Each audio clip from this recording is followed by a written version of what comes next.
Part of the radical left strategy to undermine the president, delegitimize him, in this case, cherry-picking liberal judges to rule against what are very legal constitutional executive orders. But now, what we're seeing is becoming far worse because these activist judges, they are just slowing down the president's agenda. Now they're putting the lives of you, the American people, literally in jeopardy. Now, at this point, it is very clear the left would rather score cheap political points than listen to the repeated warnings about the risks of letting unvetted foreigners into this country.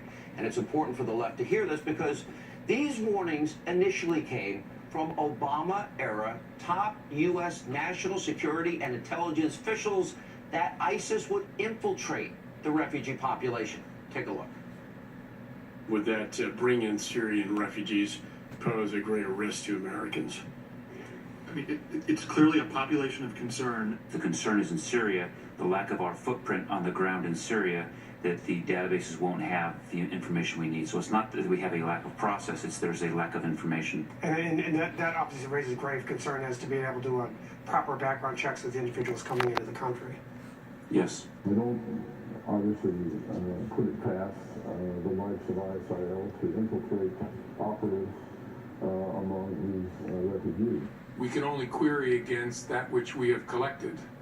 And so if someone has never made a ripple in the pond in Syria in a way that would get their identity or their interests reflected in our database, we can query our database until the cows come home, but we're not going to, there'll be nothing show up because we have no record on that person. There is some fear that some of these refugees may actually be posing as refugees, but they might actually be Al-Qaeda or ISIS terrorists trying to sneak into Europe or the United States. What do you make of that? Well, certainly that's a possibility. I mean, you can't dismiss that out of hand. We should be conscious of the potential that Daesh may attempt to embed agents within that population. The group is probably exploring a variety of means for infiltrating operatives into the West, including in refugee flows.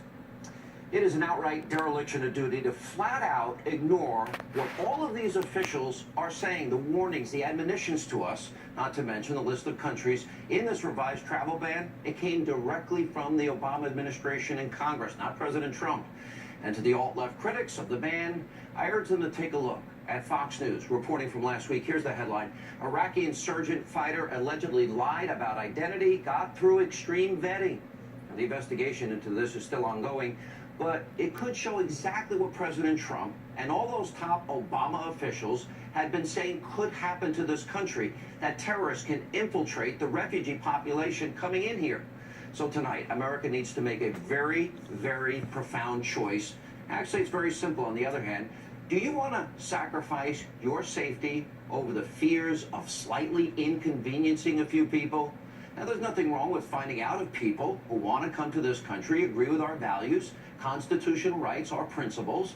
In fact, that should be a prerequisite before coming here. Now, it's time to put protecting your life, the life of the American people, over being politically correct. Now, we can't let the left drag us into another pre-9/11 mindset because we've seen what happens when we let our guard down. The 9/11 terror attacks, well, it could be the only evidence the left needs to see what happens when the country is not being vigilant. 2,996 Americans died that day, and over 6,000 others were injured. We saw what happened at the finish line of the Boston Marathon bombing. Terrorists took the lives of 4 people, including 2 policemen. They injured 264 of our friends and neighbors. In San Bernardino, California, 2015, jihadist couple slaughtered their co-workers at a holiday party. 14 people dead, 22 others injured. Remember, Orlando, the Pulse nightclub in Florida, radical Islamists savagely attacking people in that club. They killed 49, injured 53 other people. Now, here's the truth. If the all-radical left wants to continue to undermine the president's ability to keep you, the American people, safe, and if a single person dies because Trump's extreme vetting policy is being blocked, they will have blood on their hands. They own it. Here now with reaction, the editor of LifeZette.